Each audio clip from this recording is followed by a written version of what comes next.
Right, as you can see, bumper is off the Astra CDX because I had to get into the wiring plug for these two pressure switches, which were stuck out there. I've ordered some O-rings for the aircon because I haven't connected these pipes up yet, but once I get them I will connect those up.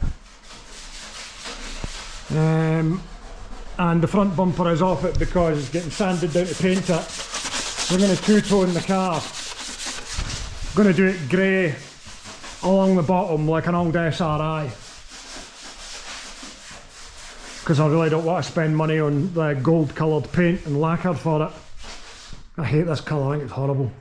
It's like the worst colour. I'm going to take the back bumper off now, which is next.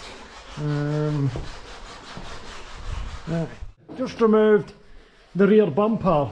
There's two 8mm in the side, and then there's one 13 you've got to access from under the car and one from in the boot. Try and get the bumper off so we can see the rot along this back panel, which I've seen that a few times on Astras. Lower quarter panels look to be alright, which is good, so we'll have to give this a clean up and cut it back. To give it a weld, we're going to paint this bumper as well, and along there.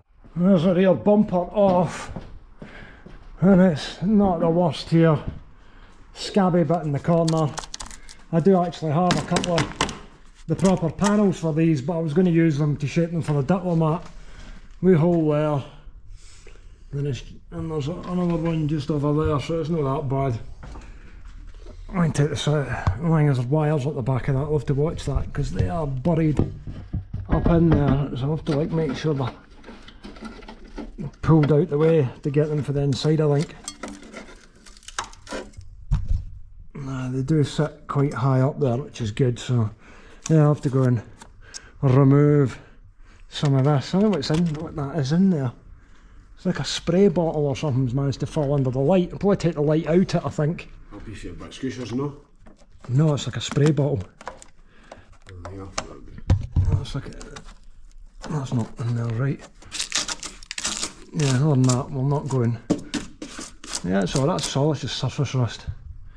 Yeah, I'll have to do the fuel tank on it as well. I'm taking the tow bar off. This will never tow anything. Couldn't tow a car anyway. Well, I could tow a Nova maybe, that'd be it. No. That's the tow bar off. Unnecessary.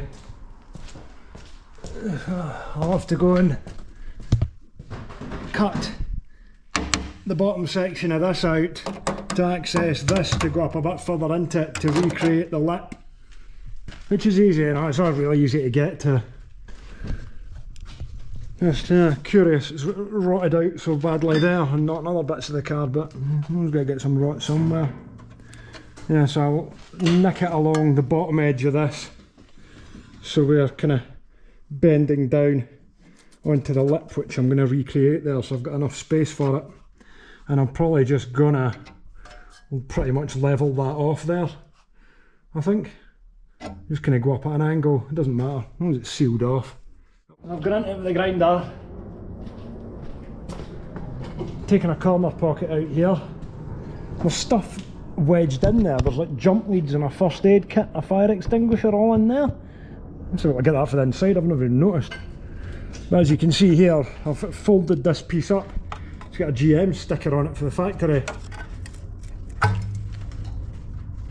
And I need to get into there and obviously I've cut all this along the bottom here, and this back section here is going to get trimmed back to get rid of all that rot, and we're going to level this up.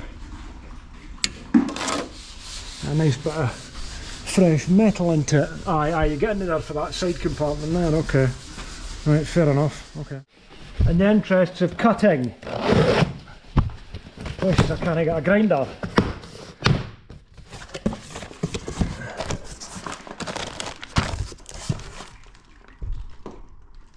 Lidl's finest. Down the garage. Give it a run. Went and picked up a little cheap brake pipe flaring tool and a dent repair kit out of Lidl, and I finally managed to get the battery out of Aldi for the 40 volt grinder, the FedEx. I bought two and some rat bag has stolen one of the batteries and put a 20 volt inside it, so I'll have to take one back. But at the moment on this plug's like broken on the end there, so I've cut one off another loom and I'm just joining it together, and I'm going to put the new coolant temp sensor on this because engine management light is on all the time, and I've tried two different looms, various different airflow meters, ECUs, everything. So I think it's a coolant temp sensor because it is factored in here, and it didn't sound like it was running that great. I suspect one of the wires is split inside of that as well. I might go and open that up. So I'll need to take the top bracket off the alternator to get into. As you can see, coolant temp sensor lives down the back where the alternator is.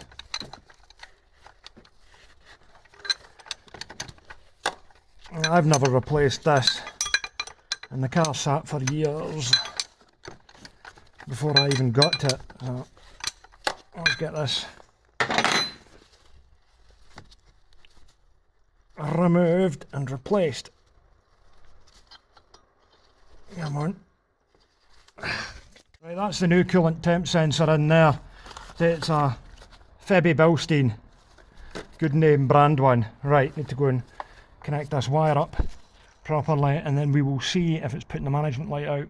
Right, that's the plug on, and that's all nicely taped up with insulating tape and that fabric Teva tape, I think it's called. I've given it a little bit extra on the wire as well from the other loom, so it's got plenty of slack on it, because sometimes you can find these are kind of bent over quite a bit. So that should be happy enough now. Just need to put the alternator bracket back on, fire it up. Right, before I start it, this red wire here is going over here to this green wire. SEH looms run a separate wire for the rev counter, which this car doesn't have. So I've just stabbed it in through the grommet there and pushed the grommet home. This needs to go back in. And if we go inside the car, there you will see the green wire just there. There is no connection for it on the other side of that plug because it's an early loom to a later car. So the rev counter will work now, which didn't before. So right, let's go and put this header tank away back where it needs to be. In fact, the management light is still on. Two different looms, 6 airflow meters, a new coolant temp sensor. It'll tell me voltage low, CO2 potentiometer. Any ideas, folks? Because I am stumped, and we need to go 2 litre 8 valve loom, well 20 SEH loom because it doesn't have the lambda sensor on it, because we're running the different ECU and we're going to put the SEH camshaft in there. So it's been pretty good to finally get the FedEx 40 volt grinder to work.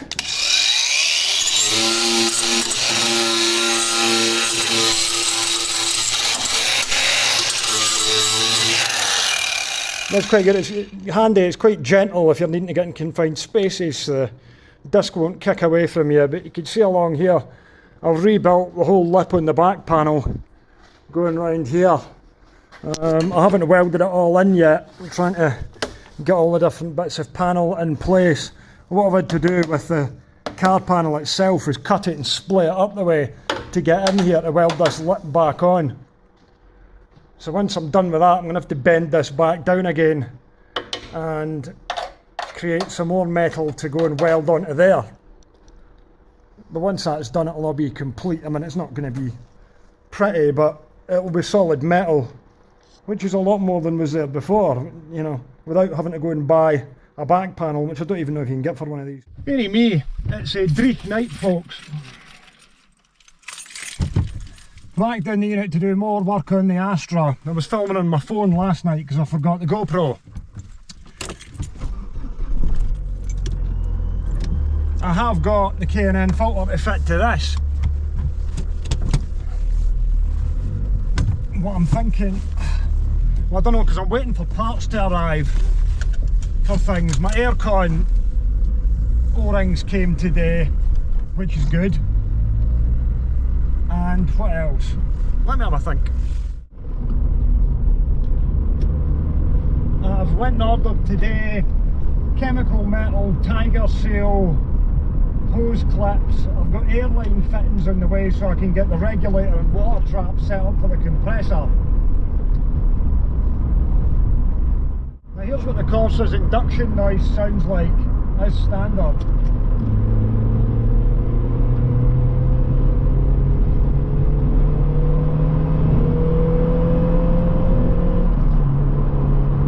That gearbox is so close ratio. So we'll compare it once I put the K&N on it. Another night of welding on the back panel. Here, I'll show you what I've been doing. You can see it's all rotted away in the corners there, and right away along the back I've had to build the lip up again, right the way along. It's not the prettiest looking thing, but out of all our options we could, one, leave it alone, which would suck because it was rotten, B, try and fiberglass it up, which would be terrible, C, weld plates in so we've got solid metal on it, nobody's going to see it anyway. Or we could try and get a replacement back panel, which I don't even know if you can get for one of these. So when the welds are ground down, this is seam sealed, covered in etch primer and paint. You're not going to notice that. That's been quite a lot of work to weld that all up, because I've had to go and replace the lip right the way along there. It was all gone, and to do that I had to go and open up the rear panel. Hence the reason it's got those joins down it. So I mean, I guess I could have cut the whole thing out and then welded it back in again, but yeah, who knows. Really happy with that FerX 40 volt grinder since I got a battery. I'm not supposed to get two. It's got quite a gentle RPM to it, so if you're working in confined spaces it won't kick out too much on you. So yeah, they're pretty decent, but you can't get the batteries for them. Need to get the 40 volt batteries, and they're hard to get. People steal them out the boxes apparently. So I've got a bumper sanded down there as well. I'm going to probably go into something else now. I've got the horns fired up in there for the moment. I'll have to go and find a more permanent location for them. I don't know where they sat the horns were before. Quite possibly in there. There's not a lot of space in there. I'll have to work out where to mount the horns. Anyway, next up I've installed the horns up there in the wing. There's a threaded bolt going through there already. Wouldn't have been able to do that before because there's a whole load of Ecotech emission stuff that's not there now. I don't know if these would even have twin horns on them, I don't know. And I don't know, well they can't have been far away from there, but I don't know where exactly. Oh, they would have sat in a hanger underneath it. That's where they would have sat, so hopefully they'll work now. We'll go and check it out. Right, now got a set of aircon O-rings. I know Brian's got a load of them at Freeze Breeze, but I could do with having a set to put things together while I'm here, so I've just gone and put one in there and tightened that in. I need to go and check out the compressor, which has got the big bolt going into it, and the other connection is up top, and we've got this pipe that goes on here just underneath the drive shaft. Yeah, I had that off, but I tightened it up again. That's okay. Right, we can go and drop the thing down and have a look at that compressor pipe. What I forgot is I need special washers for the compressor, which I'll need to get off Brian anyway, but I can't get the pipe in at the moment. You can see it down there with the two ports on it, and the fan interferes with it, and obviously it's been like that for a while, even before I've had the car, because it's just about worn through the pipe. So I may need to get that repaired. It's not helpful anyway because the radiator is in the road, so I'm going to have to take it out to try and get the pipes in, but there's no point in mucking about with it until I can get the washers. Once I've got those and I know that that seals up, then we'll be able to test it for leaks. It's got a new condenser in it, new dryer. What else did I put in it? I think that was it aircon wise. I've just checked the root of the pipes down the back of the dash, the little vacuum pipes. I need to rejoin the brown white wire for the horn on this. I think I'm going to leave that tonight. I'll be able to finish off the welding tomorrow, get the interior back together in it. For now, I might have a look at putting that K&N in my Corsa for a laugh. I mean, I could just screw it on there without the bracket for now, depending if I need to drill holes, but that would be lazy. the KNN 57i induction kit, what would almost certainly have been the first car modification for loads of people back in the day. Guaranteed to give you about 7 horsepower. Remember, I think Max Power did a test with one of these once, and it gave, I can't remember what they're doing, they used to test quite a lot of things on red top XEs, and one of these ones gave like an insane amount of power. They do make a good noise. As to whether or not they really put out better power, well, it's got a cold air intake kit with it, but you look there, that's drawing cold air right for the front of the car there, straight into that air box. And with that cone filter, it's going to be drawing air from inside the engine bay, so the benefits are dubious. Mainly just makes a nice noise, but we'll fire it on anyway. I got it from Online Autosport, 50 quid on eBay, not even a website address in the box, so I think it dates from the 90s.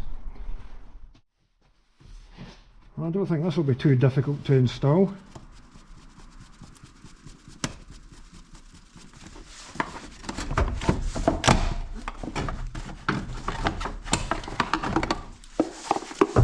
Take out, airbox out. That was all of like a minute, including opening the box. Right, so I've got the joiner piece here, and the filter which is inside a surprisingly difficult to open bag. And a surprisingly large Jubilee clip on that side.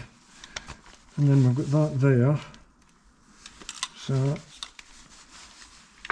somewhere you've got to go and mount the bracket for it. I guess there isn't going to be a hole in the floor anywhere.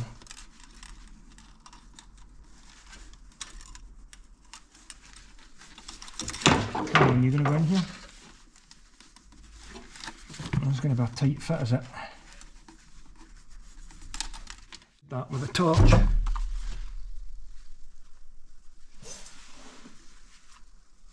No, I think we are in to the full extent of where it will go.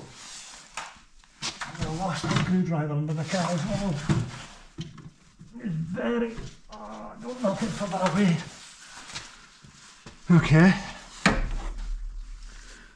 That's handy, and in the kit you get a little rubber bobbin which fits into the factory bracket for the airbox, and we can just tighten him in there and you get a big washer with it.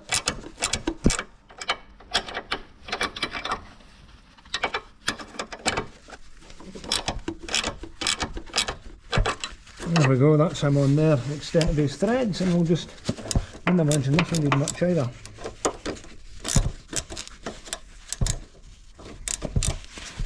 Right, so that's our bracket connected. Now we can put the filter. We're all installed. As you can see, we've got our important cold air intake, which I have wedged in down the flap at the side of the radiator there, so it's now drawing air from directly behind the grille. I can't overstate how important this sort of stuff was not that long ago. You had to have it. 8 valvers always sounded fantastic. KNN or the old 130s and things, it was awesome. So we'll fire it up and see what it's like. We're not really going to know what it's like noise wise until we get it out under load on the way home. But hopefully it sounds okay. Hopefully. Of course it will. It'll be great. Right. I've got the KNN on the Corsa and I'm having a break from welding tonight. I'm going to put the interior together on the Astra. Now, this road's closed here, so the traffic's having to come round. This is a fucking nightmare, come on.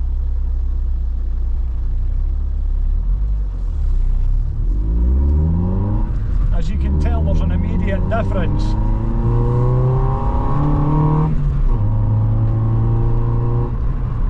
And we're NPC'd out.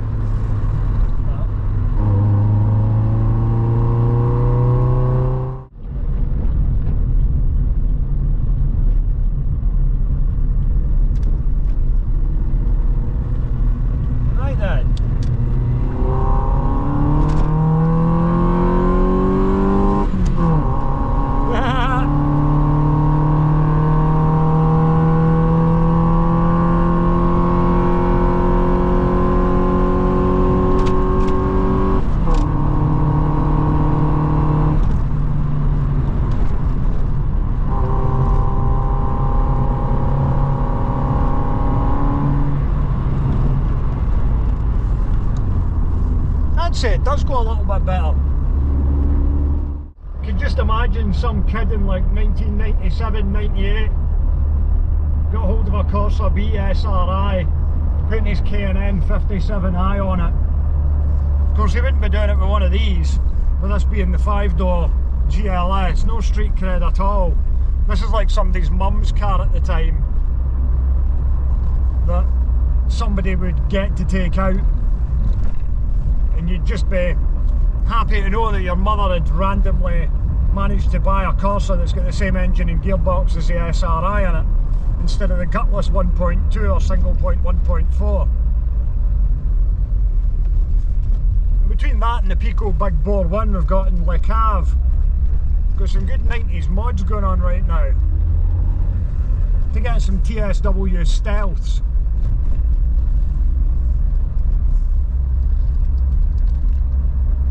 And an Alpine or a Kenwood sticker, but not have those stereos in the car. Rockford Fosgate. Right, starting on the interior, I've just went and reconnected the brown white wire. So, oh yes, both the horns are working on that. That sounds good. So now it's a matter of screwing the clocks back in. I've checked the vacuum pipes down the back and they match what's on Kenzo's car, so they'll be right now. They weren't correct before. So we'll get this all screwed back in. I'll see if I can maybe put a radio on it. I've got one sitting there, but I don't know if I've got a cage for it. And it'll be nice to have all this built up properly in here for once. First up, I've got to get the centre console in, because I've had all that out with the multifunction display. And you've got to watch, because a little lever for the central vents can pop off and you can end up with it wedged underneath the panel, and then things won't, and obviously you won't be able to use the central vents. So I just had to go and take it back out of there to do that. This thing takes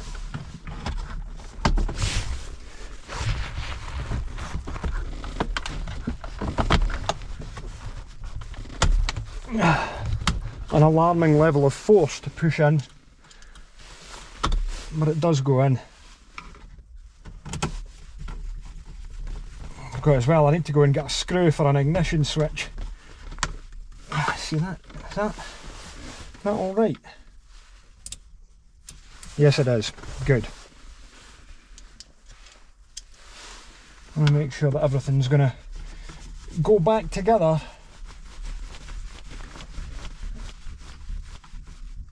Screw it together nicely. Right, that's in there, that's in there. I'll get the top screws in now. And now two in the top here behind the air vents.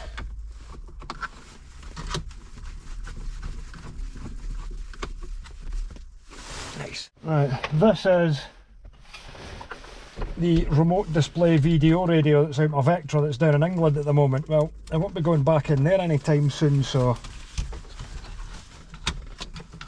we will attach it to the Astra.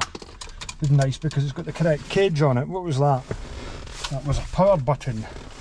Oh yeah, that's like removable. You can take the button off it for security, unless somebody steals your bog standard head unit. Now getting this down the back of there might be fun.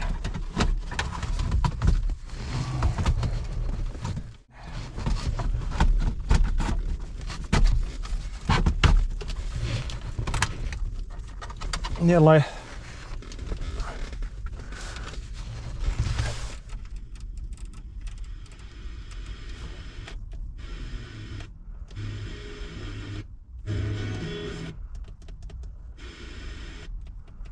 Come on, give me some signal, let me know what you're going to do.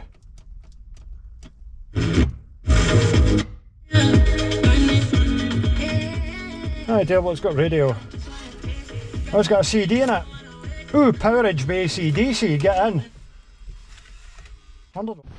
Right, got the gator in, centre console in, heat seat switches in, steering wheels in, lower shelves in. I can't get the ducting in underneath there. Looks like the dash needs to come off at one side to get space to put it in. Not sure I want to put the clocks all back in yet, because I'm going to put cruise control into it, so that way I don't need to come back out again, so I might just leave that just now.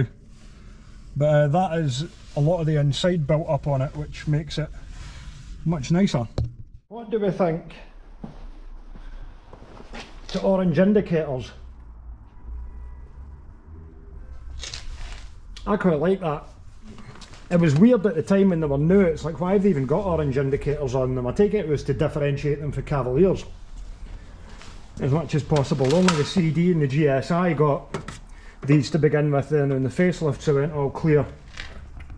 The headlights have got a slightly different angle when I put the pre-facelift grille on, which I have got, which is up there, but somebody's nicked the badge out the middle of it, which is annoying. I think there might be another one in there somewhere. But I might just leave it with a V-grille and I might go orange indicator. Here, between the two, see the lights there at the front? These are pre-facelift that we got for that scrap air way up north. See, that's got more of an angle on it. Not a big difference, but there is a difference. I might need a good clean up. I might pre-facelift the headlights, because one of them's, oh, has that got a broken bit on it as well? If the indicator would stick in on that, that broken bit. I don't know if I could go in. I suppose I could glue a washer on there. That'd maybe do it. Epoxy weld on. I would do it, yeah. I've just did the sander out, keying the sides of it for doing the bottom part of it two-tone. It's cold now, but we've still got the bumpers to finish off on it. I need to find some cheap paint to paint the top half of it. Don't even care if it gets painted outside, but don't like that champagne colour. Just going to go a flat colour that doesn't need lacquered. Right, that's enough on that. Done plenty on it. Welded up the back end, got the interior back together, put a cane in on the Corsa. More to do on the back end of this to finish it off in this corner, which I'm not putting on, but all welded up down there. This has got metal on it now.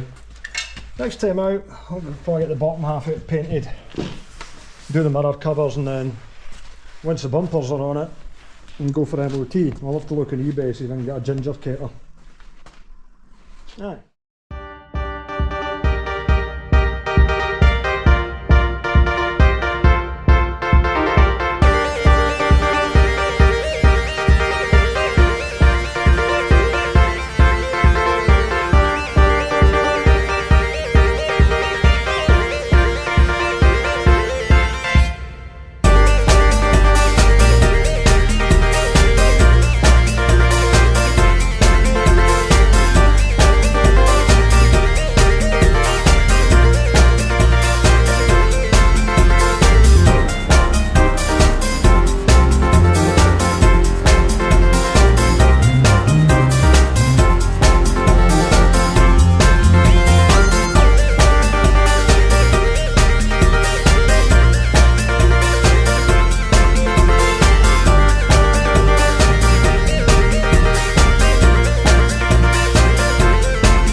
Hello Bob, are you feeling tired? Woohoo! Here all week. Oh, I need to get rid of so many old tyres, not to mention some scrap alloys.